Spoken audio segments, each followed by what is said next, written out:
Ya lo encendí. Entonces les decía que estamos en la semana 10, hoy estamos a 12, entonces hoy vamos a terminar de ver el tema de losas planas, el 14 vamos a ver el tema de zapatas y vamos a desarrollar un ejemplo. Y digamos, noten que todavía tenemos que hacer el segundo parcial y se tiene que entregar la tarea 3, que es el proyecto final. Entonces, una vez que terminemos con el tema de zapatas, pues ya tienen todo para hacer su proyecto final. Y aunque hay un tema pendiente, eso les voy a pasar unos videos para que lo vean. Digo, quizás lo más prudente es que los vean en vacaciones, si les interesa, porque ahorita tenemos una agenda muy complicada y entonces pues yo nada más les voy a decir qué videos ver y como les dije desde el principio del trimestre, ese tema no lo iba a evaluar. Bueno, entonces el 14, digamos, terminaríamos con las notas del curso, con el último ejemplo del curso, y haríamos el examen el día 21. Entonces el segundo parcial es el día 21. Ya platicamos el lunes si lo quieren presencial o algunos quieren tomar la opción presencial o todos quieren hacerlo virtualmente. Virtualmente tiene la ventaja de que tenemos más tiempo, porque presencialmente pues llega la maestra, el maestro que sigue después de nosotros, que es el doctor Luciano, y pues hay que recoger los exámenes a las 4, mientras que si es virtual yo les mandaría el examen 15 minutos antes y lo recogería media hora después. Entonces ya lo platicamos con calma el lunes. El lunes haríamos también la última tutoría del proyecto y la tutoría del examen. Ya cuando lleguemos el miércoles, ya les voy a decir que en el examen definitivamente les voy a poner a diseñar una zapata. Entonces, el 14 ya platicamos, porque les voy a poner a diseñar una zapata. Yo voy a hacer un ejemplo en donde voy a ilustrar lo más importante, pero no exactamente lo que va a venir en el examen. Entonces, nada más los voy a hacer pensar el 14 de qué tendrían que hacer para resolver el problema que venga en el examen. Entonces, pues tienen varios días para darle una muy buena pensada de cómo extender lo que discutamos el miércoles hasta el día del examen, que es el 21. Pero recuerden que el 19 tenemos sesión de tutoría. Si para el 19 todavía no le agarran, no comprenden del todo qué es lo que tienen que hacer para el problema que tienen que resolver en el examen, pues ya lo platicamos con un poquito más de detalle y hacemos algunas figuras, pero me parece que con lo que platiquemos el 14 debería ser más que suficiente para que ustedes pudiesen anticipar qué ingredientes o qué elementos nuevos entrarían en el examen con respecto al ejemplo que resolvamos en clase. Bueno, entonces, perdón porque ya no estoy compartiendo pantalla. Vamos a acabar. Al final ahorita me platican cómo van con el proyecto, pero acabemos el tema de zapatas, de losas planas. Perdón, el proyecto se entrega el día del global, pero yo no sé cuándo es el día del global. He estado investigando y no, parece ser que todavía no están definidas las fechas. Es el miércoles de lo que se... ¿Cómo? El miércoles son los horarios. Ok. Entonces, yo les digo qué día es el día del global para que lo tengan en cuenta, pero digamos entonces que por lo menos tienen 2 semanas para acabar bien ese proyecto, ¿eh? No lo descuiden, por favor, no lo dejen todo a la última hora. Profesor, Sí, había comentado que tenía notas era del tema 8. Esa también es lo que vamos a ver. no, el tema 8, hay unos videos, de hecho son videos de un curso de posgrado, pero creo que va a ser interesante. Yo les voy a decir dónde buscarlos y dónde verlos. El tema del detallado dúctil de los marcos para que resistan sismos es todo un tema. Entonces yo les voy a dar los nombres de ciertos videos que tienen que ver en el YouTube. Y el curso se llama Diseño Sismorresistente de Posgrado, pero estoy seguro que después de lo que hemos hablado van a entender varias cosas. De todas maneras, si quieren platicar algo, lo podemos hacer por internet o lo podemos hacer en persona, que se den una vuelta a la universidad. Pero creo que va a ser un reto interesante. Digo, este curso ha estado lleno de retos para ustedes. Entonces, bueno, ya subí el nuevo video y también ya subí, ¿se acuerdan que hicimos un archivo de PowerPoint la clase pasada con una tuerquita y no sé qué? Ya también está ahí en las nubes, en la nube. Bueno, entonces vamos a terminar. Acuérdense, voy a hacer una discusión algo cualitativa. El tema da para mucho el que vamos a platicar. Entonces, también, si alguien quiere, porque en su proyecto terminal o etcétera, etcétera, necesite profundizar en el tema con gusto. Ahorita nada más quiero darles una idea de cómo se hace el diseño por flexión. Pero bueno, nos habíamos quedado aquí, entonces, algunos requisitos geométricos en losas planas. Dice que cuando hagamos el capitel, ¿se acuerdan cuál es el capitel? Es el ensanchamiento en la parte superior de la columna que está aquí ilustrado. Dice que para hacer el capitel no usamos ángulos mayores que 45 grados. Y que si llegamos a usar ángulos mayores de 45 grados, despreciemos el material que está contenido de 45 grados al ángulo mayor de 45 grados que se usó, que sería todo que está gris. Entonces, o usamos un capitel de por lo máximo un ángulo de 45, y noten que el 45 se mide con respecto a la vertical. Pero si uso un ángulo mayor de 45, todo el material que caiga más allá de ese ángulo de 45 se desprecia. Esto ya lo platicamos cuando hicimos el último ejercicio, que el ábaco, ahora el ábaco no es un ensanchamiento de la losa, sino es un no es un ensanchamiento de la columna, sino ahora es un ensanchamiento de la losa. Platicamos que mínimo el ábaco debe medir 30% más del peralte de la losa donde no está el ábaco, y lo máximo es hasta el 50% de ese peralte. Y que la dimensión del ábaco debe ser por lo menos del claro entre 3, que sería el claro entre sexto hacia un lado y el claro entre 6 hacia el otro. En las estructuras donde usamos losas aligeradas, pues estamos haciendo casetones, ¿están de acuerdo? No se vale hacer los casetones hasta la columna. ¿Por qué creen que no se valga hacer? Llevar los casetones hasta la columna. Por el cortante. Estamos disminuyendo la resistencia al cortante. Entonces, en México, alrededor de todas las columnas de las losas aligeradas, tiene que haber una zona maciza con las dimensiones que están aquí indicadas, que si ven es un sexto del claro en ambas direcciones, entonces es como un tercio del claro total. Algo parecido a lo del ábaco, ¿no? Esa es una especie como de zona maciza, lo pueden ver como un ábaco. Y además también del paño de la columna hasta el extremo de la zona maciza tenemos que abarcar por lo menos 2.5 de H. También no es raro, porque a los arquitectos les encanta volar la losa plana más allá de la última columna. O sea, de esta columna les encanta sacar la losa volando, como un voladizo, como una viga voladísima con respecto a la última columna. Pues esta es la columna perimetral. Y entonces nuestras normas dicen que si hacemos eso, aquí en el extremo remate con una viga maciza, o sea que no ponga una nervadura chiquita aquí, sino que esta sea una viga maciza, y que el tamaño del volado no exceda de 10 veces el peralte de la losa. Aquí están las dimensiones mínimas de esta viga perimetral que tiene que rigidizar todo el perímetro de la losa plana.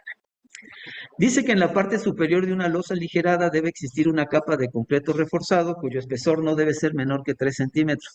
¿A qué se refiere esta capa? ¿Quién me dice? ¿Por qué dice que por lo menos tenemos que poner una capa de 3 centímetros en una losa aligerada? ¿A qué se refieren esos 3 centímetros si yo los viera en esta figura?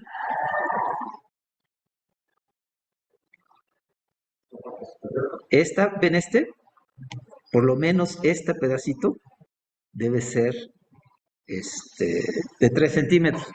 H es el peralte de la losa, pero no sé si ven que donde hay un casetón, pues claramente estamos usando un peralte mucho más pequeñito. Bueno, ese debe ser por lo menos de 3 centímetros, y si están actuando cargas concentradas, ese espesor se debe incrementar a 5 centímetros. Dice que la distancia centro a centro de nervaduras no debe exceder de 1 metro o de 1/8 del claro de la losa. ¿Qué quiere decir esto? Que es común que más o menos haya como 6 por 6 casetones aquí. O sea, no, es difícil que haya más de 6 casetones. Entonces, el casetón tiene un tamaño máximo, que es la distancia entre las nervaduras que deja, y ese, no sé si ven que dice un octavo del claro de la losa, quiere decir que máximo entrarían 8, pero eso sería si no hubiese nervaduras. Entonces, si tomamos en cuenta el ancho de las nervaduras, pues acá habrán unos 6 casetones, quizás 5 en cada tablero de losa. Tal como lo hemos dicho, dice que las fuerzas y momentos internos para el diseño pueden obtenerse al dividir la estructura en marcos ortogonales, que cada marco queda conformado por un eje de columnas, ¿se acuerdan? Y franjas de losa delimitadas por líneas medias de los tableros adyacentes. Entonces el otro día ya me explicaron esto, que yo les decía, oiga, y aquí hay otra columna, entonces, ¿qué ancho de losa, qué ancho tributario de losa le toca a esta? Me dijeron, bueno, si entre esta columna y esta columna hay un claro de L, pues la mitad le tocaría a este, y de este lado también la mitad de este claro le tocaría. Y así entonces yo establecería una viga muy rara, pero es una viga, trabaja como viga, que es una viga con muy poco peralte y muy ancha. Normalmente cuando tenemos vigas, por eficiencia queremos lo contrario, queremos ancho pequeñito y un peralte grande. Pero acá no se trata de eficiencia, y entonces tenemos un ancho enorme y un peralte pequeñito. ¿Se acuerdan que este ancho lo dividimos en dos? La mitad central, la que está pegada sobre la franja de columnas, le llamamos franja de columnas. Y entonces de aquí del centroide de la columna, al extremo de esta viga, lo dividimos en dos. La mitad es la franja de columnas y la otra mitad hacia afuera se llama la franja central. Noten que una franja central pues está en contacto con la franja central de la línea de columnas vecina. Bueno, y decíamos que si hiciésemos un análisis de un marco por cargas gravitacionales, pues ¿cómo serían los momentos? Esto ya lo vimos, ¿se acuerdan cuando diseñábamos las losas? ¿Se acuerdan que las columnas son apoyos? Y entonces cuando teníamos una losa y pasaban por un apoyo, en el apoyo había momento negativo y hacia el centro del claro había momento positivo. Pues hay que hacer lo mismo, pero entendiendo que este ancho equivalente de losa, pues es todo esto que está aquí, es la viga. Entonces, dice que las siguientes figuras pues ilustran la distribución de momentos positivos y negativos. Queda claro que hacia el centro del claro tengo momento positivo y hacia donde están las columnas momento negativo, por las mismas razones por las que una losa perimetralmente apoyada desarrolla momento negativo en los apoyos. Dice que estas distribuciones son teóricas, pero más o menos nos dan una idea de cómo serían. Ven este diagrama de momentos, momento negativo en el apoyo, momento positivo al centro del claro y momento negativo en el otro apoyo. Pero están de acuerdo que está de cabeza, los negativos están arriba y el positivo está abajo por alguna razón, ¿no? Bueno, aquí están como estamos acostumbrados a verlos. Estas bolitas, ¿qué representan? ¿Qué creen que representen estas bolitas que están aquí? Pues son las columnas. Y esto que está aquí sobre esta línea recta, pues es la porción de losa que cae, es justo esta porción de losa que va de aquí a acá. ¿Qué momentos habría en esta línea que estoy indicando ahorita con el cursor? ¿Están de acuerdo que donde está la columna, cómo sería el momento? Okay. Entonces, no sé si ven que aquí donde está la columna, el momento es negativo, se maximiza el momento positivo al centro del claro y se vuelve a ser negativo cuando llegamos a la otra columna. Noten que si la columna se hace más grande, porque aquí tenemos una columna de 0.15L, o sea, de un sexto, el tamaño de la columna es de un sexto el claro, y 0.25L es que la columna es más grande, es de un cuarto del claro. ¿Qué pasa cuando la columna es más grande? Según esta figura, ¿qué le pasa al momento? Noten que acá dice que este es para la columna de punto 15L y la de abajo, es para la columna de punto 25L. Pues, ¿qué pasa cuando la columna se hace más grande? ¿Qué le pasa al momento? Se hace más chiquito, ¿y por qué? Pues porque el momento depende de, entre otras cosas, del claro libre, ¿están de acuerdo? Tenemos menos claro, se desarrolla menos momento. Ahora, esta es la franja central. Ahora, en lugar de estar viendo cuánto vale el momento, aquí en esta franja de columnas, yo quiero ver cuánto vale el momento en esta franja central. ¿Están de acuerdo que estamos más lejos de las columnas? ¿Y qué me dirían cómo es el momento en la franja central? Igual negativo, positivo y negativo, es lo mismo que este. Pero en términos de las magnitudes del momento,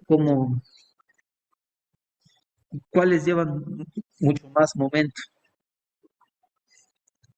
Miren los valores aquí de los máximos y miren los valores aquí de los máximos. Entonces, ¿quién lleva mucho más momento? A ver, aquí de qué orden anda este momento negativo según esta escala. ¿Qué número es este? ¿No se ve? Menos punto 20. Vamos a hacerlo más grande. Perdón, ese número debería ser menos punto 20. Bueno, no se ve, pero es menos punto 20. Este número lo alcanzan a ver, ¿cuánto? Menos punto 0,4 y este llega al menos punto 0,3. No sé si ven que la relación de momento negativo en la franja de columnas y en la franja central es como de 6:1. Entonces, se requiere mucho más acero, ¿dónde? Cuando yo diseñe mi refuerzo longitudinal, ¿a dónde voy a poner más acero? ¿Aquí, 1 o acá, 2? Pero, ¿y por qué en la franja de columnas? ¿Qué dijimos? Si este fuese una losa perimetralmente apoyada, decíamos que necesitábamos más acero acá, ¿no? Entonces, ¿por qué dijimos que acá, cuando la losa es plana, se requiere de mucho más acero en la franja de columnas? Porque está jugando el papel de vigas, ¿no? Esta parte de la franja de la columna está jugando el papel de vigas. Debe llevar el armado de las vigas. Entonces, para que se den una idea, aquí deberíamos poner mucho refuerzo longitudinal y conforme nos vamos alejando de la línea de columnas hacia la franja central, podríamos ir espaciando cada vez más el acero, pero siempre como estamos acostumbrados a hacerlo. Aquí, ¿a dónde iría el acero longitudinal? ¿Arriba o abajo? Estoy en la franja central. ¿A dónde va el acero longitudinal? ¿Arriba o abajo? ¿Qué momento es este? Y cuando yo armo un momento negativo, ¿dónde pongo el acero? Arriba. Aquí, abajo y acá arriba. Y acá arriba, abajo y arriba, pero mucho más acero que acá. ¿Sí? Bueno, eso pues es el armado del que ya estamos acostumbrados. Ahora dice que a partir de los diagramas de momentos mostrados puede concluirse que las franjas de columna presentan un momento más elevado que las franjas centrales. Ya dijimos que las franjas de columna, porque esa parte de la losa trabaja como viga. Al respecto, dice que se puede decir que la presencia de las losas rigidiza la porción de la losa que cae en la franja de columnas. Como consecuencia, dicha porción de losa juega el papel de vigas y el resto de losa plana. Entonces, hay un pedazo de losa que tiene que jugar el papel de losa y vigas. Pues por eso se lleva mucho más acero. Entonces, fíjense que lo que vamos a hacer es sacar un ancho de losa. Vamos a hacer un programa de computadora y las vigas les vamos a dar la propiedad de esta sección transversal. Pero yo voy a sacar un solo momento para toda esta sección transversal. ¿Creen que el porcentaje de momento lo voy a repartir igual? ¿O un porcentaje mayor se lo voy a dar a la franja de columnas y un porcentaje menor a las franjas centrales? ¿Qué opinan? ¿Cómo le harían? ¿Creen que haya que distribuir el momento igual en toda la franja de columnas? Entonces, ¿qué haríamos? Yo calcularía un momento para toda esta sección transversal. Noten que toda esa sección transversal incluye las franjas centrales y las de las columnas. Pero yo sé que aunque para poder hacer fácil el análisis, yo consideré que esto era una sola sección transversal, yo sé que el momento que yo calculo no se reparten iguales. Entonces el momento lo voy a concentrar en mayor porcentaje en la franja de columnas que en la franja central. ¿Eso lo hemos hecho antes o esta es la primera vez que haríamos una cosa como estas? ¿Cómo? Eso de sacar un elemento mecánico para toda una sección transversal, pero luego concentrar más de ese elemento mecánico en la parte central, en la franja de columnas. Eso ya lo hicimos. Ah, no, pero no en la losa perimetral, en el cálculo de cortante. ¿Se acuerdan que en este ejercicio concentramos 75% del cortante en lo que llamamos la franja de columnas? ¿Se acuerdan? Pues ya lo hicimos para el cortante, pues también lo vamos a hacer para el momento. Ahorita vemos cuáles son las reglas. Bueno, dice que aunque el cortante por penetración suele ser el factor crítico, ¿se acuerdan? Ya vimos lo espectacular que son las fallas de cortante por penetración. Eso no nos exime de hacer un buen diseño por flexión y fomentar un comportamiento dúctil. Entonces, a ver, una cosa es que le pongamos mucha atención al cortante y otra cosa que el diseño por flexión no sea importante. Entonces, también le tenemos que dedicar mucho cuidado al diseño por flexión. Entonces, normalmente lo que las normas nos piden es que hagamos un sobrediseño contra penetración y hagamos un buen diseño y detallado por flexión. Entonces, nuestras normas de Ciudad de México plantean el diseño por flexión de la losa por medio del método de la estructura equivalente. ¿En qué consiste el método de la estructura equivalente? Que mi estructura de columnas con losas planas yo lo modele como marcos. Entonces, lo importante es cómo dividir la estructura en marcos. Y dice que las vigas corresponden a franjas de losa centrados alrededor del eje de columnas. Eso es lo que hemos dicho. Y nada más dijimos, ya hablamos de qué porción de columna de losa le toca a cada eje de columnas. Entonces, una vez que yo tenga modelada la estructura como marcos, la analizo como marcos y empiezo a trabajar con los elementos mecánicos que me da el análisis. Nada más que ojo que tanto el cortante como el momento los concentro más hacia la porción de la losa que está vecina a a la franja de columnas, ¿están de acuerdo? Porque esa trabaja como viga y entonces necesitamos poner más acero en corte y más acero en flexión en esa franja que en lo que llamamos las franjas centrales. A ver, ahí está la idealización de la estructura como marco. No sé si ven que ahí están. Estas son vigas, pero esas vigas, no sé si ven que aquí está el eje de columnas y pues yo tomo la mitad del tablero de losa con la columna vecina arriba, la mitad del tablero de losa, noten que aquí está sobre 2, con la columna vecina de abajo, y digo que esta es la porción de losa que trabaja como viga de este. Pero noten una cosa muy interesante, no solo se discretizan marcos en esta dirección, sino también marcos en esta dirección con el mismo criterio.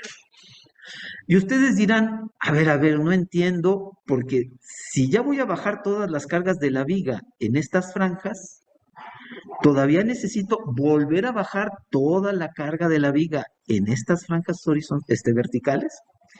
A ver, estoy diciendo que toda la carga de la losa la voy a bajar por estas franjas y voy a hacer el análisis de estos marcos. O sea, las cargas distribuidas que pongo acá son todas las que están en esta franja que está sombreada así. Pero cuando yo analizo la estructura en la otra dirección, tengo que hacer exactamente lo mismo y toda la carga que está contenida aquí se la tengo que poner ahora en las vigas que están en la dirección perpendicular. ¿Qué dice? ¿No estoy duplicando las cargas?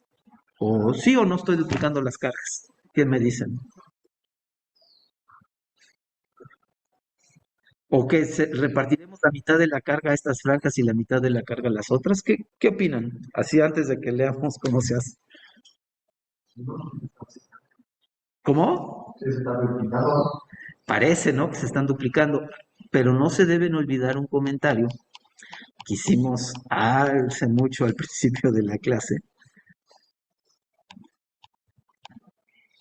En cuanto a que se están duplicando para las columnas, pero no se están duplicando para las vigas. Entonces hay que ser muy cuidadosos. ¿Cómo dijimos que trabaja un tablero de losas? Si se acuerdan, dijimos que trabajan en dos direcciones. Y dijimos que la carga tiene que bajar, el 100% de la carga tiene que bajar en las dos direcciones. A ver, ¿cómo estuvo eso? ¿Se acuerdan que dijimos que toda la carga tiene que bajar en esta dirección? Este es un tablero con una dimensión mucho más corta que el otro. Es un tablero de losa trabajando en una sola dirección. Entonces, ¿se acuerdan que los tableros, cuando son muy alargados, toda la carga baja por la dirección corta? Entonces, aquí estaríamos diciendo que toda la carga está bajando en la dirección corta. ¿Y por qué estamos diciendo que también tiene que bajar toda la carga en la dirección larga? ¿Quién está recibiendo la carga de esta losa? ¿La está recibiendo directamente en la columna? ¿O quién está recibiendo la carga de esta losa? Las vigas, pero son las vigas orientadas en dirección larga, ¿están de acuerdo? Entonces, ojo, que el 100% de la carga tiene que bajar en la dirección corta en el tablero y el 100% tiene que bajar en la dirección larga. Parece magia, pero no. 100% de la carga tiene que bajar por la dirección corta y 100% en la dirección larga. Bueno, pues ¿qué creen? Pues vamos a diseñarlas. Cuando estoy yo en la dirección larga, necesito bajar el 100% de la carga y diseñar la losa así, y luego bajar 100% de la carga en dirección corta y diseñar, o sea, esta franja de losa la tengo que diseñar para toda la carga en esta dirección y estas franjas de losa las tengo que bajar para toda la carga en la otra dirección. Pero sí estaría duplicando una carga. ¿A quién le estaría duplicando la carga? A las vigas ya tenemos que hacerlo así, pero ¿a quién sí le estoy duplicando las cargas y debo tener mucho cuidado para no regarla? ¿A quién sí le estoy duplicando las cargas? ¿Cómo? A las columnas, porque no sé si ven que toda la carga en esta dirección, pues baja esta columna y esta columna. Ya están tomadas las cargas axiales de toda la carga de la losa. Pero además vuelvo a tomar toda la carga, entonces la carga axial en las columnas está duplicada. Pero el diseño de las vigas se hace así. A ver, va de nuevo. Primero discretizo todas estas franjas en esta dirección horizontal. Con los elementos mecánicos que yo obtenga de tomar el 100% de todas las cargas, diseño la losa en esta dirección. Simultáneamente le pongo el 100% de las cargas en esta dirección y diseño el acero de la losa en esta dirección.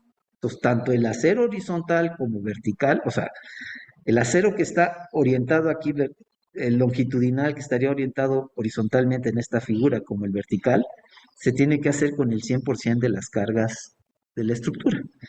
Pero si acá tengo el 100 y acá tengo el 100, pues no sé si ven que a las columnas les estoy bajando el 200. Entonces ahí sí tengo que tener cuidado de los elementos mecánicos que estoy bajando en las columnas. Entonces, pues así se hace con los cuidados que se tengan que hacer.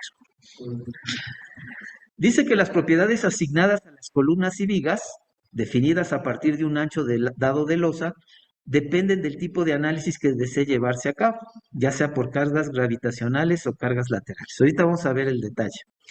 Dice que en general las propiedades de los elementos estructurales de los marcos equivalentes, particularmente los momentos de inercia, se estiman a partir de secciones transversales de concreto no agrietadas sin considerar su refuerzo. ¿Qué quiere decir una sección transversal de concreto no agrietada? Pues que si son rectangulares, ¿cómo se calcula el momento de inercia? Si no están agrietadas y no tomamos en cuenta la contribución del refuerzo. Base por altura al cubo sobre 12. ¿De acuerdo? Entonces así se va a hacer. Dice que en cuanto a las columnas suele considerarse que el momento de inercia en su extremo superior es infinito, desde la parte inferior del... Bueno, a ver, esto que está aquí en palabras, mejor se los enseño aquí en la figura. Hay parte del elemento estructural que se deforma y hay parte del elemento estructural que no se deforma. ¿Cuál es la parte que se deforma? La que va del paño, por ejemplo, la parte de la losa que se deforma es el que va del paño de la columna al paño de la columna vecina. ¿Qué indican estos cuadritos sombreados? Es una parte donde no hay deformaciones.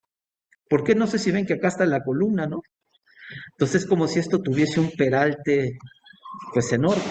Entonces se considera que la parte de los elementos estructurales que se deforman son las que están aquí indicadas en rojo. Y al programa se le puede indicar que esto que está aquí, estos rectangulitos de colores sombreados, son partes rígidas, infinitamente rígidas, donde no va a haber deformación del sistema estructural. Entonces, ¿cómo se definen las zonas rígidas en la columna? Van del centroide de la viga hasta ¿dónde? Hasta el paño. Ese es en el caso de las columnas. Noten que si hay capiteles, en lugar de llevar esto hasta el paño de la losa, sería hasta el paño donde termina el capitel. En el caso de las vigas es lo mismo, pero va del centroide de la columna al paño de la columna, ¿sí lo ven? Entonces las zonas rígidas se definen del centroide del elemento al paño del elemento, donde se conectan los elementos, los elementos que llegan verticales. ¿Qué pasaría si aquí hubiese huecos o si la losa aquí tuviese diferentes propiedades? Por ejemplo, que hubiese un ábaco. Entonces no sé si ven que si aquí hubiese un ábaco, empezaría con un peralte, luego el ábaco se terminaría y había una porción de losa sin el ábaco, que tendría otras propiedades. Entonces dice la norma que si este elemento que corresponde a la parte de la losa que estoy modelando van cambiando sus propiedades a lo largo de la losa, pues entonces que yo tengo que tomar en cuenta esa variación para estimar las propiedades de esta viga que está acá. Pero dice que una vez definidos los marcos y las propiedades en flexión de columnas y vigas, se lleva a cabo en la computadora el análisis estructural de la estructura equivalente, que no es más que un marco equivalente. Una vez estimados los momentos flexionantes en las columnas y porciones de losa que juegan el papel de vigas, pues es posible definir la cuantía y detallado del acero longitudinal, tanto de las vigas como de las columnas. Dice que al respecto, se considera que las acciones de momento crítico son las que están en esta figura. Imagínense que esta es la columna. Estas que están aquí, ¿para qué momento serían? Miren, este es el eje de columnas. Este sería como al centro del claro y este es aquí a paño de columna. Aquí, ¿cómo va a ser el momento? Negativo. Entonces, para la sección crítica para diseñar el acero longitudinal negativo es aquí, al paño de la columna. No sé si ven que acá dice C medios. Si la dimensión de la columna es C, pues estoy al paño de la columna. ¿Por qué aquí se dice que esta es la sección crítica para momento negativo? ¿Qué pasa aquí? Que podemos decir que esta se convierte en la sección crítica. ¿Cómo es el momento aquí? Es el máximo. Y aquí, ¿por qué decimos que el centro del claro es la zona crítica para momento positivo? Porque acá también se maximiza, ¿están de acuerdo? Bueno, eso es lo que dice, que para diseñar el momento negativo, la sección crítica está al paño de la columna. Y que para flexión positiva, pues está a la mitad del claro. Y ese es en el caso de las vigas. ¿Y dónde serían las secciones críticas para el diseño de las columnas? Pues hasta la parte de arriba, en donde se intersecta con la losa o con el capitel, o en la parte inferior. Entonces en las columnas es arriba y hasta abajo. Pero en las vigas, los momentos negativos críticos están a paño de columna y el positivo está aquí al centro del claro. Pero ¿se acuerdan que dijimos que no íbamos a repartir igual los momentos? Que íbamos a concentrar los momentos y que les iba a tocar más a las franjas de columna, ¿se acuerdan? Bueno, pues aquí noten que en momentos negativos, 75% del momento le toca a la franja central, perdón, a la franja de columna. Este es momento negativo. Ese es el que está a paño de columna. 75 le toca a la franja de columna y solo 25 le toca a la franja central. Acuérdense que aquí estamos hablando a paño de columna. Momentos positivos, aquí estaríamos hablando al centro del claro, y 60% le toca a la franja de columna y 40% a la franja central. Eso es lo que está aquí. No sé si ven que acá dice que 75% del momento negativo le toca a la franja de columna y 25% a la franja central, pero la mitad de la franja central está acá arriba y la otra mitad estaría acá abajo. Aquí están las dimensiones que son las que hemos discutido con anterioridad. En el caso del momento positivo se reparte diferente. Noten que aquí se concentra más el momento negativo que el positivo. El positivo solo es 60% para la franja de columnas y 20 y 20 o 40% a la franja central. Entonces dice que una vez que se establecen los momentos en las diferentes porciones de la losa y considerando que a estas alturas superalta es conocido, pues ya podrían diseñar el acero longitudinal en flexión. ¿Y cómo le harían? Igualito que como hicimos en la unidad 2. Así como le ponemos acero a las vigas, o igual como pusimos acero en las losas perimetrales. ¿Se acuerdan que tenemos ayudas de diseño que nos permite entender qué cuantía de acero ponerle? Entonces este acero debe ser mayor al acero mínimo requerido por flexión, considerando a la losa como viga. ¿Quién se acuerda la fórmula para sacar este acero mínimo por flexión? ¿Se acuerdan el ρmin que se le tiene que poner una viga? Es igual a 0.7 porque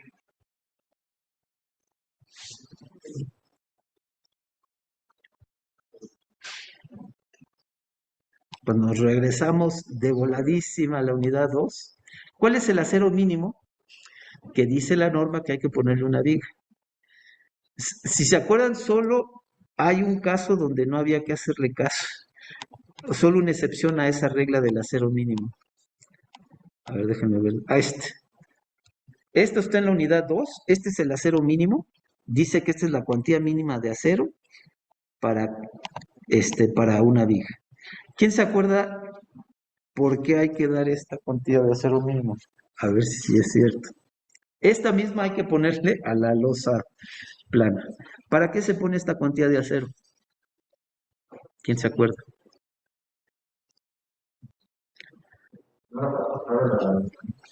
Ahí dice en el texto azul, que tiene que ver con lo que dice su compañero, que el elemento no falle antes de agrietarse. Imagínense que el elemento no se agriete y falle de golpe. ¿Se acuerdan que queremos que se deforme mucho el elemento antes de fallar? Pero la otra condición que queremos es que se agriete mucho antes de fallar, ¿no? Entonces, ya sea porque las grietas o por la deformación me están diciendo que algo está mal. Bueno, esto también se tiene que cumplir en la losa plana. ¿Quién se acuerda en el único caso donde este no se tiene que cumplir? Las losas perimetrales son las únicas que no se cumplen. Pero en las losas que trabajan en una dirección también hay que cumplirlo, y en las losas planas también. El único caso, aunque la norma nos dice específicamente que esa cuantía mínima de acero no se tiene que revisar, es en las perimetrales. Y si se acuerdan, en un ejemplo de vigas perimetrales, usamos la cuantía mínima volumétrica para armar la losa, porque es el único caso donde la norma no me lo exige. Bueno, entonces, pues que hay que ponerle el acero mínimo. Bueno, el acero mínimo que acabamos de ver en la fórmula, y además también el acero por cambios volumétricos, ¿no? Por lo menos. Entonces, ojo que hay dos mínimos que hay que revisar: el punto 7 raíz de F' entre Fy y el acero por cambios volumétricos. Ahora, dice que aparte del acero que se requiere por flexión, los códigos de diseño de estructuras de concreto reforzado especifican un montón de requisitos complementarios. Y esto es lo que hace bien. Hay que leerse la norma como 5 veces antes de usarla, porque hasta ahí todo es muy claro. Pero luego empiezan estos requisitos complementarios y son muchísimos. Si ustedes creen que los requisitos complementarios que hemos platicado en otros casos eran muchos, pues se quedan cortos con respecto a los requisitos complementarios para el diseño de losa plana, sobre todo en cuanto a la distribución del acero longitudinal a través de la losa. Y además también hay un montón de requisitos en cuanto a cómo anclar y cortar el acero longitudinal. Por ejemplo, se requiere que un porcentaje dado de este acero pase por el núcleo de la columna, y que en general la mayoría de este acero se coloca en la vecindad de la columna. ¿A qué le podríamos llamar el núcleo de la columna? Imagínense una columna y véanla en elevación, o sea, la ven como un rectángulo o como un círculo. ¿A qué se referirá el núcleo de la columna? Está dentro de ¿De qué acero? Sí, pero ¿qué acero? ¿Perdón? el- bueno, de los De los estribos. Todo lo que está dentro de los estribos es el núcleo de la columna. ¿Qué pasaría si pasáramos imagínense una viga que va a conectar con una columna? ¿Qué pasaría si el acero de la viga pasara por fuera de los estribos de la columna? ¿Qué le pasa al concreto que está por fuera de los estribos de la columna cuando la columna la empezamos a demandar? Se desconcha, y si se desconcha, ¿qué le pasaría al acero de la viga? Que ya se quedó sin anclaje, ¿están de acuerdo? Entonces es requisito que el acero de la viga pase todo por dentro del estribo de la columna, ¿sí me entienden? De lo que sería el núcleo de la columna. Bueno, pues acá también, ¿se acuerdan que la losa que está en la franja de columnas juega el papel de viga? Entonces ese acero también tiene que pasar por el núcleo de la columna para que esa parte de la losa trabaje como viga. Bueno, entonces las normas piden que un porcentaje importante del acero que calculamos para la franja de columnas pase por el núcleo de la columna. Dice que otras de estos requisitos complementarios pues consideran el corte del acero en función de la ubicación del punto de inflexión y la capacidad mínima de acero que debe colocarse a lo largo del claro y a través de los apoyos. Ahorita vemos a qué quiere decir eso. Dice que a veces esto de estar modelando una estructura de losa plana como si fuesen marcos, pues a veces dan resultados, miren, dice que del lado de la inseguridad, sobre todo cuando el análisis lo hacemos bajo carga vertical. Entonces, dado que el análisis, la gente que nos dice que en la norma se vale modelar la columna como si fueran vigas, sabe que algunos de los elementos mecánicos van a estar por debajo de lo que se espera en la estructura real, nos ponen un montón de requisitos complementarios para protegerse de que el análisis va a dar resultados del lado de la inseguridad. O sea, se cubren del otro lado imponiendo una serie de requisitos mínimos.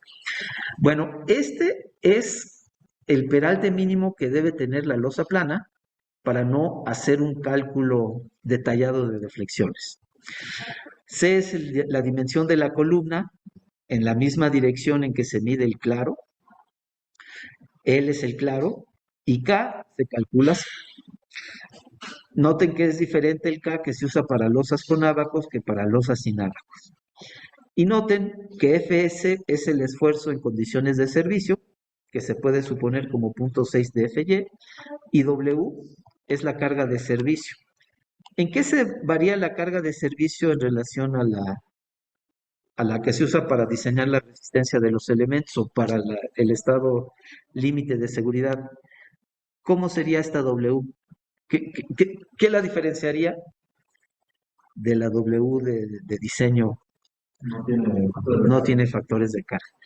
Entonces dice que el valor este que calculamos se suele aumentar, pero dice se suele, ¿eh? No quiere decir que la norma lo exige, en 20% en tableros exteriores y losas aligeradas.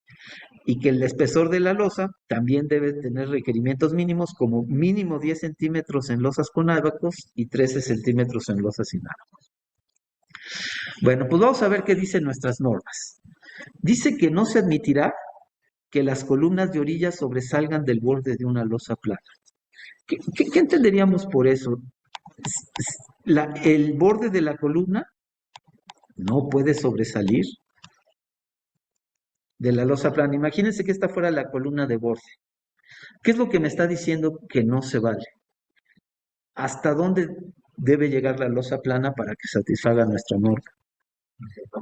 Hasta el paño de la columna. No se vale que en la columna de borde la losa plana llegue aquí y se corte antes de llegar al paño de la columna. ¿Por qué creen que sea eso?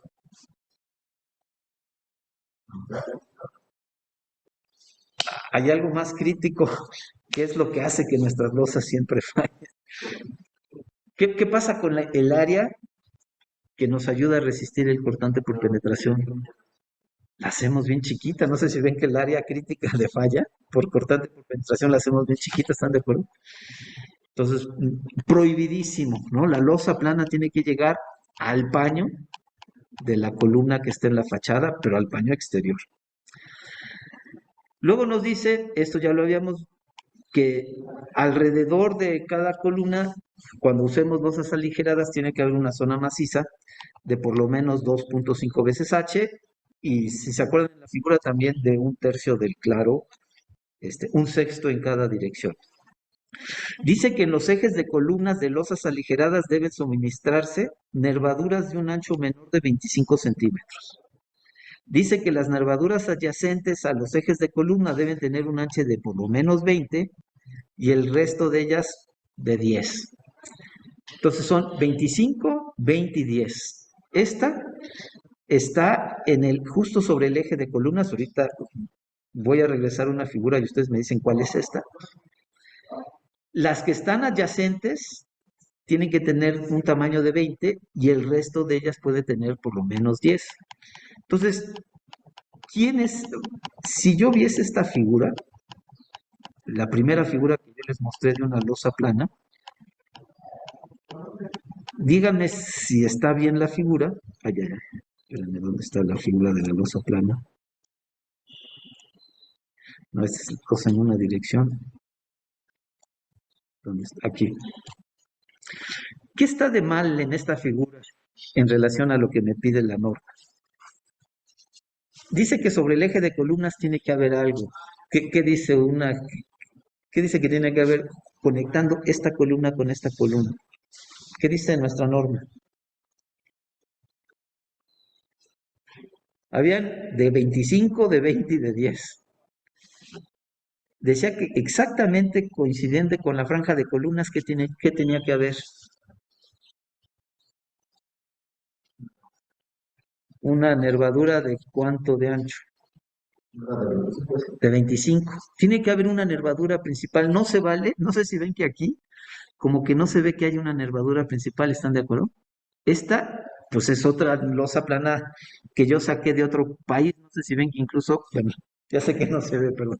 Yo como lo veo aquí digo que ustedes lo ven, pero esto está en inglés. Yo saqué esto de una publicación americana, pero esto no se podría en México. Tendría que haber de este centroide de la columna, una nervadura principal de 25 centímetros. Y luego, imagínense que ya tengo mi nervadura principal de 25. Esa va a ser la parte central como de la viga, no sé si ven, de la posición de la losa, que trabaja como viga, por eso no puede faltar esa nervadura principal. Y las dos vecinas, si esta es de 25, la siguiente nervadura y la siguiente nervadura, ¿de cuánto ancho tiene que tener? Era de 20 y ya todas las demás, conforme me voy alejando, de 10. Exacto. Entonces, ojo que a diferencia de lo que se pide en otras zonas no sísmicas, en México se pide que haya una nervadura principal de 25. Ahí está. Que las nervaduras vecinas, paralelas a esa dirección, pues, están una del lado de la otra de la nervadura principal de 20 y el resto de 10 centímetros. Dice que debemos tener en la parte superior de los casetones por lo menos 5 centímetros. Y que la parte superior tiene que estar colado monolíticamente con las nervaduras. ¿Se acuerdan que vimos unas figuras de cómo se construyen? Se ponen los casetones, pero luego se cuela todo arriba de los casetones, incluidos por lo menos los 5 centímetros de firme. Y todo eso tiene que ser monolítico. Y dice que en cada entreje de columnas y en cada dirección debe haber por lo menos 6 hileras de casetones. Si se acuerdan, los casetones no pueden exceder de L octavos. Entonces, pues casi siempre acabamos con 6 por 6 casetones. Hoy en día se están empezando a usar unas losas nuevas que en lugar de usar los casetones típicos usan unos casetones enormes. Pero esas losas están prefabricadas y llevan otra lógica. Entonces, normalmente cuando usamos el típico arreglo, noten que nuestras normas dicen que por lo menos 6 casetones. Si los casetones máximo tienen un tamaño de L octavos, pues más o menos casi siempre vamos a acabar con 6 casetones. Dice que las fuerzas y momentos internas pueden obtenerse dividiendo. Bueno, esto nada más les recuerdo, lo vimos como parte de la teoría, pero dicen las normas lo que ya dijimos, que la estructura se puede dividir en una estructura equivalente de marcos ortogonales y que para evaluar el momento de la inercia de la losa y las columnas puede usarse la sección de completo no agrietada. ¿Se acuerdan? El BH cúbica sobre 2. Entonces, lo único es que hay que definir con cuidado cuánto vale el B, el H ya lo sabemos, y dice que en su caso debemos tener en cuenta la variación del momento de inercia, pues debido a la existencia de ábacos o de capiteles o de aberturas. A ver, dice que si la estructura no tiene ni capiteles ni ábacos y la estructura cumple con ciertas condiciones de regularidad que se indican en el subinciso 3421 de las normas técnicas de construcción y diseño de normas técnicas complementarias de diseño y construcción de estructuras de concreto. Este subinciso tiene un montón de texto, entonces ya no se los puse acá, pero ahí habla de ciertas condiciones de regularidad que tiene que cumplir el sistema estructural. Entonces, si no tiene capiteles ni ábacos y cumple con todo lo que dice este subinciso, dice que cuando haga el análisis por cargas gravitacionales, yo asigno a las columnas la mitad de sus rigideces angulares. Entonces, hago el modelo de mis marcos. ¿Qué quiere decir asignar a las columnas la mitad de su rigidez angular? ¿De qué depende la rigidez angular de un elemento estructural? Sus matrices de rigideces, ¿se acuerdan del curso de análisis estructural? ¿De qué? Sí, del claro, del módulo de elasticidad y de quién más. Pero es una propiedad derivada de la sección transversal. ¿Qué propiedad? ¿De qué depende qué tanto gira un elemento cuando yo le pongo cargas? El momento de inercia. Entonces, si le voy a dar la mitad de la rigidez angular, ¿cómo le voy a afectar el momento de inercia para dar la mitad? La mitad de la inercia. Entonces, quiere decir que en esta condición a las columnas les dé la mitad de la inercia que yo calcularía como BH cúbica sobre 2. Y dice que a las vigas equivalentes les dé el ancho completo de la losa. ¿Se acuerdan cómo es el ancho completo? La mitad del tablero en una dirección y la mitad del tablero en la otra. Entonces, una viga con muy poco peralte y un montón de base, no sé si lo ven. A ese le doy el BH cúbica sobre 12, pero a las columnas, el momento de inercia que yo calcule, le doy la mitad del momento de inercia. Y cargo la estructura con toda la carga, ¿se acuerdan? En cada dirección, y saco los elementos mecánicos. Ahora, vean aquí es donde ya se pone de locos la cosa y por la cual mejor les pido que vean el ejemplo en el libro del doctor González Cuevas. Ahora dice, la mismita estructura, pero ahora en lugar de cargas verticales, que son cargas gravitacionales, ahora vamos a suponer el análisis bajo cargas laterales. En Ciudad de México, ¿a quién nos referimos cuando hacemos este análisis? Al sismo principalmente, siempre casi va a ser el sismo. Noten que ahora el ancho de la losa no es todo, no es de la mitad del tablero para un lado y la mitad del tablero en otro. Ahora es CD más 3H. Es un ancho mucho más chiquito que el que se usa para las cargas gravitacionales. ¿Qué quiere decir? Que tienen que hacer un segundo modelo. Y a ese segundo modelo solo poner las cargas sísmicas. Y entonces, a este segundo modelo, el ancho de las vigas va a ser C2 más 3H. ¿Quién es H?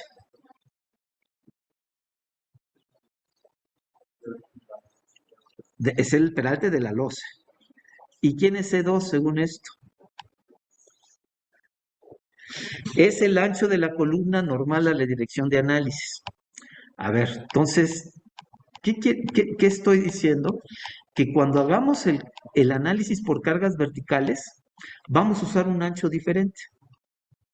¿Cuál va a ser ese ancho? Va a ser C2, en lugar de ser de la mitad, de aquí para la mitad de acá y de aquí a la mitad para acá, todo esto va a valer C2 más 3H. 3H, pues H es el peralte de la losa. C2 es la dimensión de la columna perpendicular o normal a la fuerza. Si yo estoy empujando para allá, ¿cuál es la dirección normal a este que está aquí? No sé si ven que sería en esta dirección, es la dimensión de la columna en esta dirección. Esa sería C2. Bueno, entonces se le da ese ancho y se hace un segundo análisis. Y ese análisis, pues se superpone con los resultados del primer análisis. Entonces tengo una corrida con los resultados de cargas gravitacionales y tengo una corrida de un modelo diferente, modelado de forma diferente, con otros resultados. Noten que para este segundo caso se asigna a las columnas la totalidad de su rigidez angular. ¿Qué quiere decir? Que para este análisis es el momento de inercia completo de las columnas. Bueno, entonces, ¿cómo creen que se haga este diseño? Si tengo los resultados en dos archivos de análisis. Si estuviesen en el mismo, pues el programa nada más le dice uno, superponlos. Pero si están en diferentes modelos, pues los tengo que sacar, copiarlos en una hoja de cálculo y hacer la superposición por fuera. No sé si ven que latoso. Bueno, dice que en estructuras con capiteles y ábacos, noten que este era sin capiteles ni ábacos. Bueno, no quiero enredarme mucho en esto, pero se hace casi lo mismo. Se hacen dos modelos diferentes, nada más que el ancho de las vigas, o el ancho de la porción de losa que juega el papel de vigas, es diferente al de arriba. Acá lo ven, no sé si ven que este ancho no es el mismo que este. Entonces, si mi estructura no tiene capiteles ni ábacos, usaría este ancho. Pero si sí tiene capiteles y ábacos, entonces usaría este ancho. Donde BT dice que es el ancho total de la losa y C2 es lo mismo que antes. Entonces, noten que dependiendo de dónde caiga, yo usaría diferentes anchos para la losa e iría ajustando la rigidez angular de la columna, que quiere decir el momento de inercia de la columna. Haría mis marquitos y tendría que correrlo dos veces y luego tendría que sacar los resultados y juntarlos en una hoja de cálculo. Bueno, dice que cuando haya transmisión de momento entre losa y columna, debe suponerse que la siguiente fracción del momento se transmite en flexión en un ancho igual a C2 más 3H. Este es el mismo de antes. A ver, ¿se acuerdan que el alfa era el porcentaje de momento que producía cortante en la sección crítica por penetración? El alfa. ¿Qué quiere decir? Que el resto del momento produce momento. O sea, tengo un momento. Este porcentaje lo, lo tengo que tomar con el refuerzo longitudinal de la losa. El alfa nada más, que sería la diferencia, es el que me produce esfuerzos cortantes por penetración en la sección crítica. ¿Se acuerdan que este alfa lo usábamos en la ley de la escuadría? A cortante. Entonces, si ustedes se acuerdan, un porcentaje del momento yo voy a suponer que produce esfuerzos cortantes en la sección crítica. Es este. Este porcentaje produce esfuerzos cortantes en la sección crítica. ¿Qué quiere decir? Que hay una diferencia entre el momento total y este porcentaje. ¿Cómo vamos a tomar en cuenta el porcentaje que no se tomó para revisar penetración? Pues ese lo tengo que tomar con acero longitudinal. A ver dónde vamos. Acá. Entonces, ese momento yo tengo que suponer que se va a transmitir en un ancho igual a C2 más 3H y que el refuerzo de la losa necesario para tomar este momento debe colocarse en este ancho. Dice que en cuanto a la ubicación del refuerzo por flexión en estructuras sujetas a carga vertical y fuerzas laterales, pues debe distribuirse el acero requerido por carga vertical conforme a lo indicado en 665. ¿Qué fue lo que vimos en 665? Que el 75% del acero negativo se reparte en las franjas de columna y el 25% en las franjas centrales. ¿Cuánto era este porcentaje en el caso del acero positivo? ¿Quién se acuerda? Era 75 y 25 para el acero negativo y 60 y 40 para el positivo. Bueno, entonces dice así, que así cuando hagamos el análisis por carga vertical, pues vamos a calcular un momento y con base en ese momento vamos a calcular un refuerzo por flexión. Dice que al menos la mitad del refuerzo negativo requerido por carga vertical debe colocarse en un ancho C2 más 3H centrado con respecto al eje de columnas. Aquí es donde ya la cosa se empieza a volver de locos. A ver, recuerden este C2 más 3H.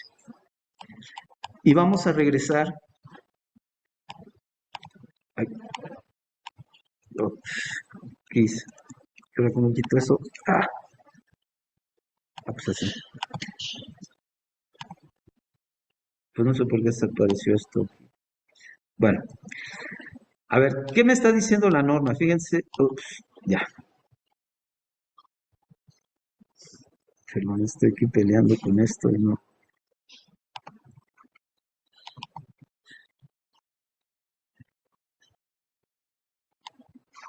A ver, yo calculo un momento negativo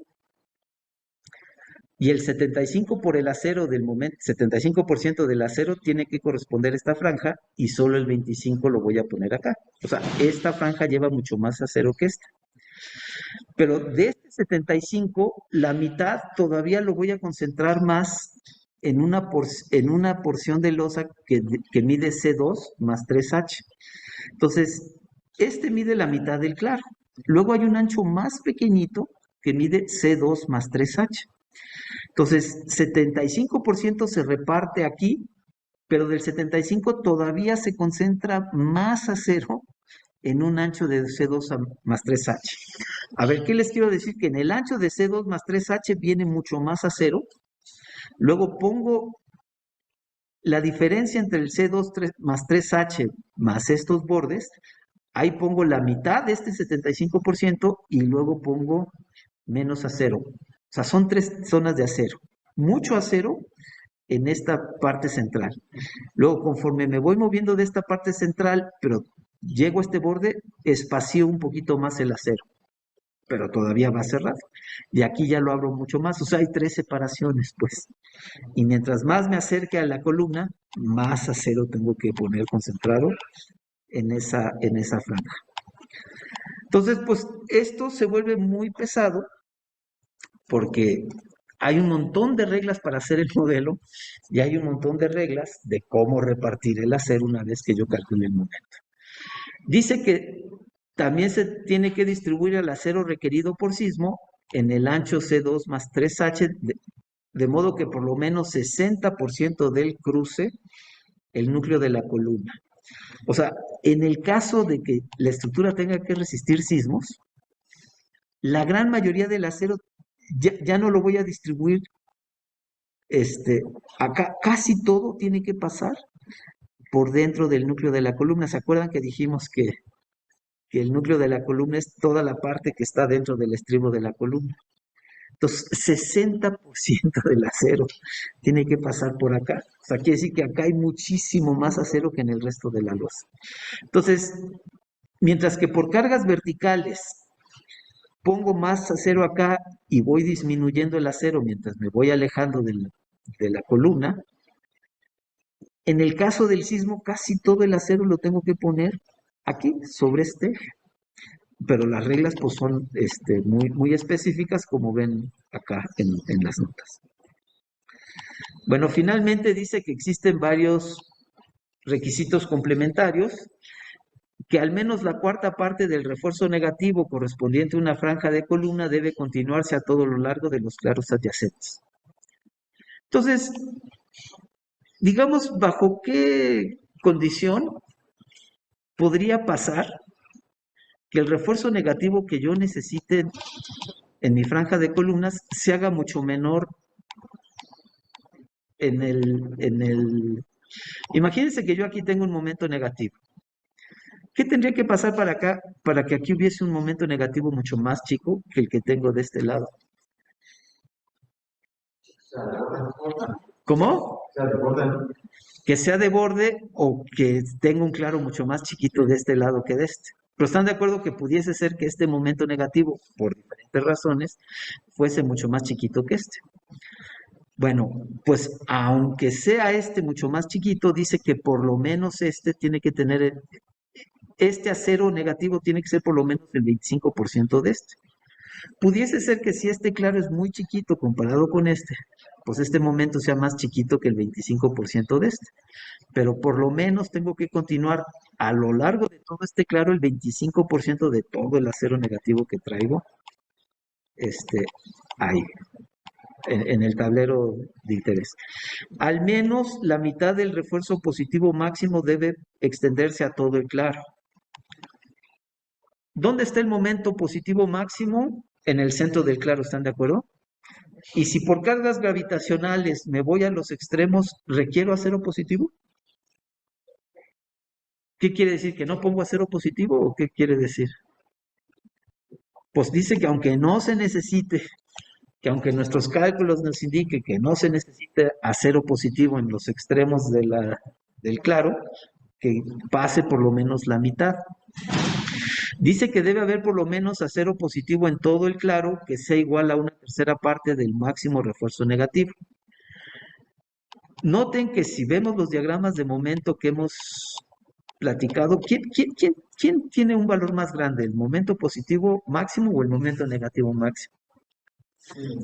Aquí véanlo, noten este valor y noten este, ¿quién es mucho más grande? El negativo. Puede ser que el momento negativo sea mucho más grande que el positivo, pero dice que aunque eso suceda, el acero que pongo aquí al centro del claro tiene que ser por lo menos de un tercio del negativo. Aunque por los cálculos yo pueda poner menos de un tercio del acero, el acero positivo al centro del claro tiene que ser por lo menos un tercio del acero negativo en los extremos. ¿Dónde está? Ups. Dice que se debe colocar refuerzo por integridad estructural. Fíjense que cuando antes no anclábamos de todo bien el acero a la losa, y después de algunos colapsos nos dimos cuenta que más valía poner ese acero. A ver, imagínense que tuviésemos una columna aquí, tuviésemos otra columna aquí, y acá en medio voy a poner una viga. Y que yo diseñara mi viga por cargas verticales, y como estoy diseñando mi viga por cargas verticales, pues solo, a ver, déjenme poner,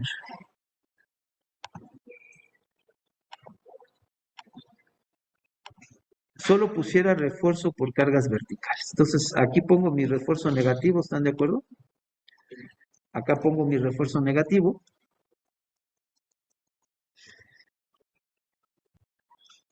Y luego pongo mi acero positivo, pero pues estrictamente solo lo necesitaría aquí. Y entonces al principio lo que hacíamos era llevar el refuerzo hasta acá. Y lo que veíamos es que cuando este refuerzo se dañaba, la viga se caía. Pero lo que estuviésemos entendiendo es, bueno, ¿cómo podríamos evitar que esa viga se cayera?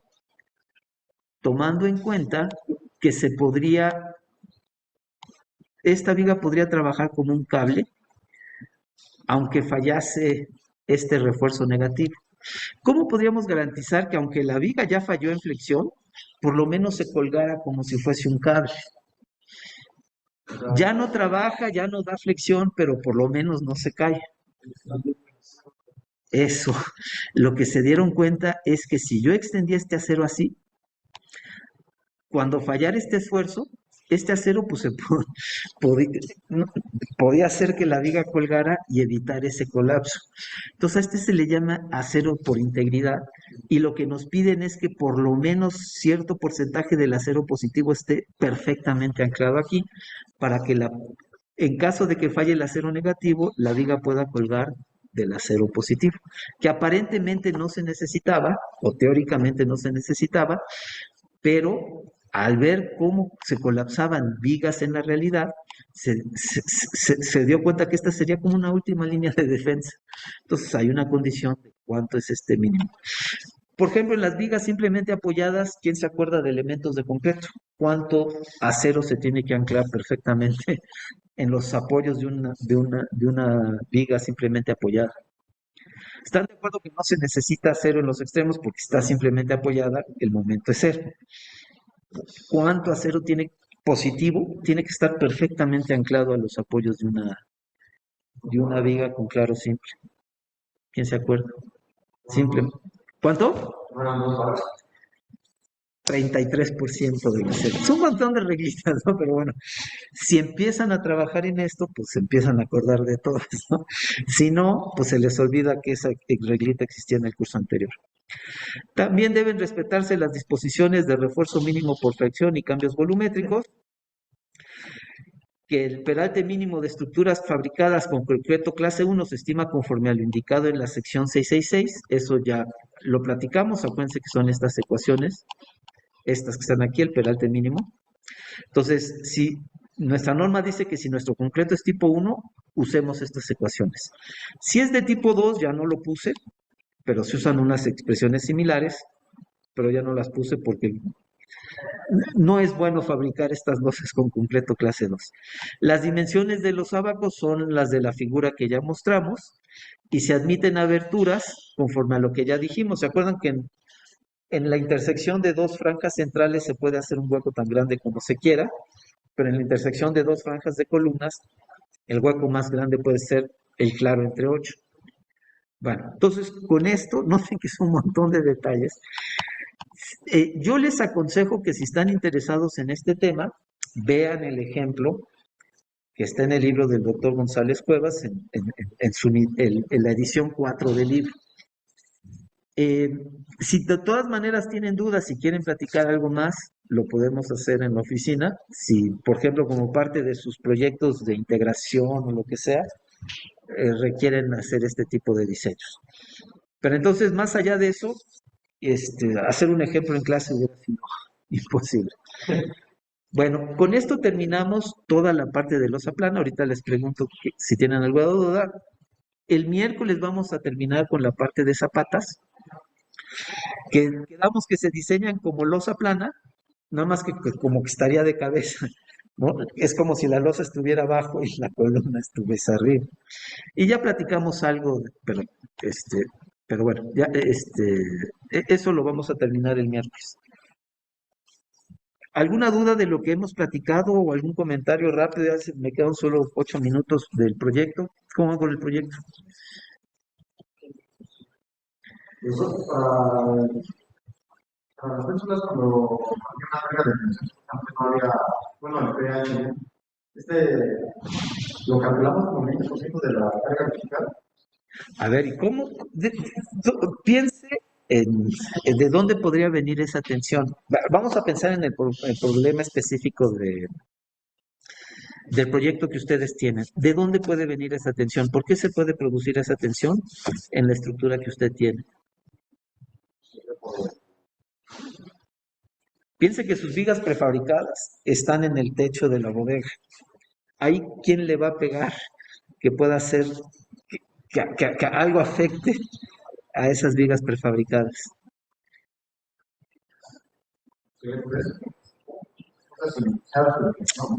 ¿El sol o la falta de sol? ¿Qué podría hacer con sus vigas prefabricadas en un momento? ¿El sol cuando caliente mucho o en la noche cuando se enfríe? ¿Cuál sería la diferencia entre esa circunstancia?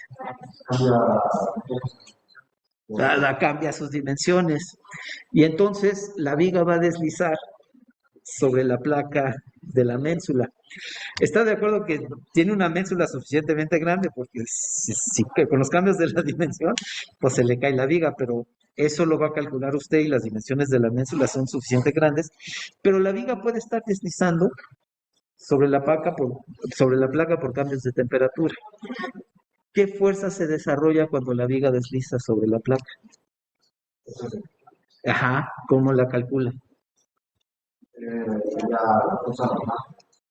La fuerza que baja la viga, ¿por cuánto? ¿Por cuánto? Ajá. Ya saben ustedes el coeficiente de fricción de concreto contra concreto, pero quedamos que iban a investigar el coeficiente de fricción de concreto contra acero. Entonces, ¿está de acuerdo que tiene que ir a leer el coeficiente de fricción de concreto contra acero y pudiese calcular esa tensión? Esa nada más sería para esa condición. Hay otras condiciones que se podrían desarrollar, pero yo creo que en su proyecto el que tome esa condición sería muy ilustrativo. Pero dice la norma que no puede tomar una fuerza de tensión muy pequeñita. ¿Se acuerda que le da un mínimo? Entonces saca usted esa y la compara con el mínimo de la norma y con eso revisa esa tensión que se desarrolla en la ménsula. También para los muros, uno de la parte que había escrito, comentaba que tenía cargas confirmadas, pero en el caso de que hayamos hecho una ménsula corrida, sería una cosa distribuida a lo largo. A ver, me estoy perdiendo un poquito de. Déjeme enseñarle una foto, déjeme recuperar las notas y usted me dice a ver si estoy entendiendo bien lo que me está tratando de preguntar.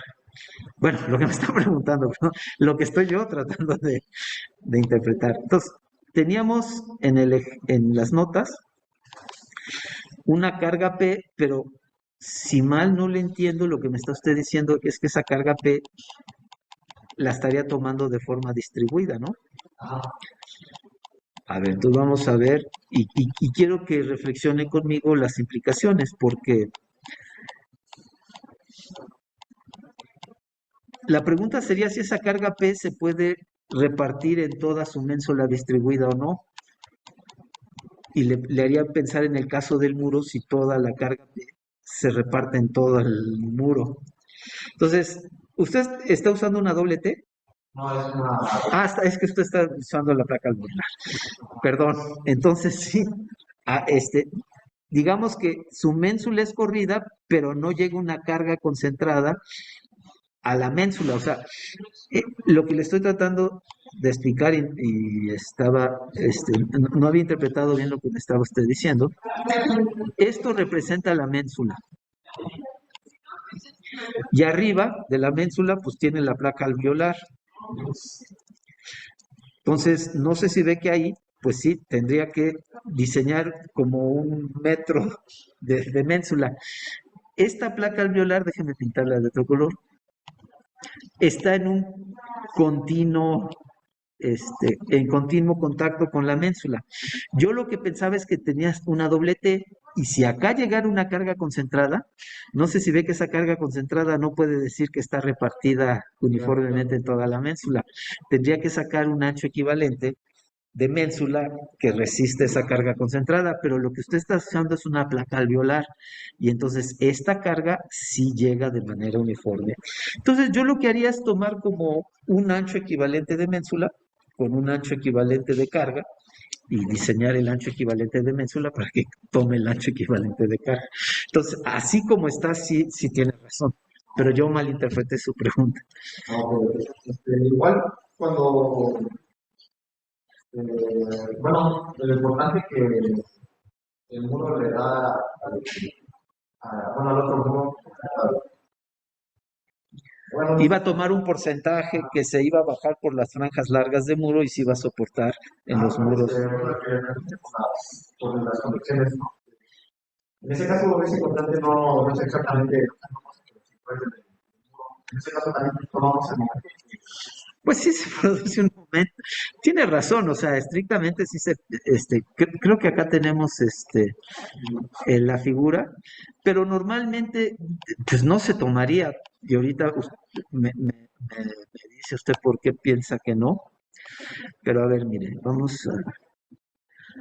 Creo que se quedó esa figura en el primer archivo que desarrollamos, que se llamaba Tarea 3, acá. Entonces no sé si ve que estábamos, o usted me está diciendo que en realidad, pues esta transmisión se da aquí arriba y tenemos el eje centroidal del muro. Y entonces con respecto al eje centroidal del muro, pues hay un brazo de palanca, ¿no? Y este brazo de palanca pues crea un momento flexionante en esta forma.